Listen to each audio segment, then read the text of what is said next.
Kelly Clarkson's guide to kicking ass at life. I dream big.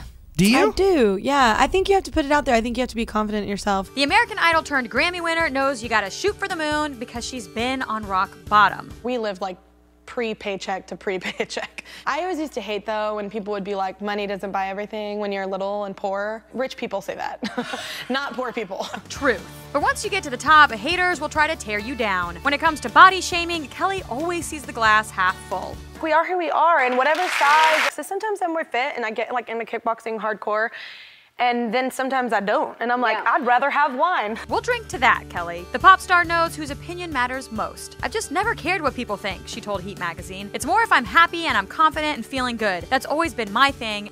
And more so now since having a family, I don't seek out any other acceptance.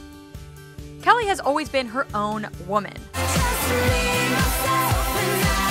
The 33-year-old singer explained to Redbook, "I've never believed in someone taking care of me, and that's probably because I grew up poor and without a lot of family stability." And for anyone who's still confused about equality, Kelly has this to say to Pride Source. "I think it's silly that we're still talking about gay rights. I just live in this world where people are accepted, so it's very hard for me to even realize that that still exists. It's hard for me to wrap my brain around it." Finally, take a clue from Kelly and surround yourself with a bouquet of besties. Pick the weeds and keep the flowers. Pick the people out of your life that are cancers for you and go with the good ones.